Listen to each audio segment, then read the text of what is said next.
Spoken with a computer, and a computer understood you and spoke back to you. With the rate of progress being that it is, it's not difficult to imagine that at some point in the future, our intelligent computers will become as smart or smarter than people. And it's also not difficult to imagine that when that happens, the impact of such artificial intelligence is going to be truly, truly vast. And you may wonder, is it going to be okay when technology is so impactful? And here my goal is to point out the existence of a force that many of you may have not noticed. That gives me hope that indeed we will be happy with the result. So, artificial intelligence. What is it and how does it work? Well, it turns out that it's very easy to explain how artificial intelligence works. Just one sentence. Artificial intelligence is nothing but digital brains inside large computers. That's what artificial intelligence is. Every single interesting AI that you've seen is based on this idea. Over the decades, scientists and engineers have been figuring out how such digital brains should work and how to build them, how to engineer them. Now, I find it interesting that the seat of intelligence in human beings is our biological brain. It is fitting that the seat of intelligence in artificial intelligence is an artificial brain. Here I'd like to take a digression and tell you about how I got into AI. There were three forces that pulled me into it. The first one was that when I was a little child, at around the age of 5 or 6, I was very struck by my own conscious experience, by the fact that I am me and I am experiencing things. That when I look at things, I see them. Like this feeling over time went away, though by simply mentioning it to you right now, it comes back. But this feeling of that I am me, that you are you, I found it very strange and very disturbing almost. And so when I learned about artificial intelligence, I thought, wow, if we could build a computer that is intelligent, maybe we will learn something about ourselves, about our own consciousness. That was my first motivation that pulled me towards AI. The second motivation was more pedestrian in a way.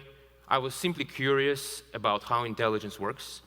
And when I was a teenager, an early teenager in the late 90s, the sense that I got is that science simply did not know how intelligence worked. There was also a third reason, which is that it was clear to me back then that artificial intelligence, if it worked, it would be incredibly impactful. Now, it wasn't at all obvious that it will be possible to make progress in artificial intelligence. But if it were possible to make progress in artificial intelligence, that would be incredibly impactful. So these were the three reasons that pulled me towards AI. That's why I thought that's a great area to spend all my efforts on. So now, let's come back to our artificial intelligence, the digital brains. Today, these digital brains are far less smart than our biological brains. When you speak to an AI chatbot, you very quickly see that it's not all there, that it's, it understands mostly, sort of, but you can clearly see that there are so many things it cannot do, and that there are some strange gaps. But this situation, I claim, is temporary. As researchers and engineers continue to work on AI, the day will come when the digital brains that live inside our computers will become as good and even better than our own biological brains. Computers will become smarter than us. We call such an AI an AGI, artificial general intelligence, when we can say that the level at which we can teach the AI to do anything that, for example, I can do, or someone else. So, although AGI does not exist today, we can still gain a little bit of an insight into the impact of AGI once it's built. It is completely obvious that such an AGI will have a dramatic impact on every area of life, of human activity and society. And I want to go over a quick case study. This is a narrow example of a very, very broad technology. The example I want to present is healthcare. Many of you may have had the experience of trying to go to a doctor. You need to wait for many months, sometimes, and then when you do get to see a doctor, you get a small, very limited amount of time with the doctor, and furthermore, the doctor, being only human, can have only limited knowledge of all the medical knowledge that exists. And then by the end of it, you get a very large bill. Well, if you have an intelligent computer, an AGI, that is built to be a doctor, it will have complete and exhaustive knowledge of all medical literature. It will have billions of hours of clinical experience, and it will be always available and extremely cheap. When this happens, we will look back at today's healthcare similarly to how we look at 16th century dentistry. When they tie people with belts and then have this drill, that's how today's healthcare will look like. And again, to emphasize, this is just one example. This is just one example. AGI will have dramatic and incredible impact on every single area of human activity. But when you see impact this large, you may wonder, gosh, isn't this technology too impactful? And indeed, for every positive application of AGI, there will be a negative application as well. This technology is also going to be different from technologies that we are used to, because it will have the ability to improve itself. It is possible to build an AGI that will work on the next generation of AGI. The closest analog we had to this kind of rapid technological improvement when the Industrial Revolution has taken place, where the material condition of human society was very, very constant.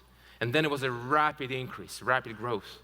With AGI, something like this could happen again, but on a shorter time scale. And then furthermore, there are concerns around if an AGI ever becomes very, very powerful, which is possible. Maybe it will want to go rogue, being that it is an agent. So this is a concern that exists with this unprecedented, not yet existing technology. And indeed, you look at all the positive potential of AGI and all the concerning possibilities of AGI as well. And you may say, gosh, where is this all headed? One of my motivations in creating OpenAI was, in addition to developing this technology, was also to address the questions that are posed by AGI, the difficult questions, the concerns that we raised. In addition to working with governments and helping them understand what is coming and prepare for it, we are also doing a lot of research on addressing the technological side of things so that the AI will never want to go rogue. And this is something which I'm working on as well. But I think the thing to note, because AI and AGI is really the only area of the economy where there is a lot of excitement, a lot of investment. Everyone is working on it. There's a huge number of labs in the world trying to build the same thing. Even if OpenAI takes these desirable steps that I mentioned, what about the rest of the companies and the rest of the world? And this is where I want to make my observation about the force that exists. And this observation is this. Consider the world 1 year ago. As recently as 1 year ago, people weren't really talking about AI, not in the same way at all. What happened? We all experienced what it's like to talk to a computer and to be understood. The idea that computers will become really intelligent and eventually more intelligent than us is becoming widespread. It used to be a niche idea that only a few enthusiasts and hobbyists and people who were very into AI were thinking about. But now everyone is thinking about it.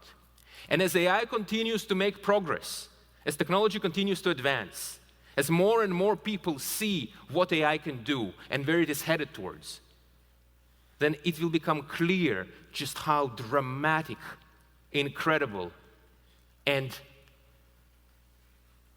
almost fantastical AGI is going to be, and how much trepidation is appropriate. And what I claim will happen is that people will start to act in unprecedentedly collaborative way out of their own self-interest. It's already happening right now. You see the leading AGI companies starting to collaborate, for a specific example, through the Frontiers Model Forum. And we will expect that companies that are competitors will share technical information to make their AIs safe. We may even see governments do this. For another example, at OpenAI, we really believed in how dramatic AGI is going to be. So one of the ideas that we were operating by, and it's been written on our website for 5 years now, that when technology gets such that we are very, very close to AGI, to computers smarter than humans, and if some other company is far ahead of us, then rather than compete with them, we will help them out, join them, in a sense. And why do that? Because we appreciate how incredibly dramatic AGI is going to be. And my claim is that with each generation of capability advancements, as AI gets better, and as all of you experience what AI can do, as people who run AI efforts and AGI efforts, and people who work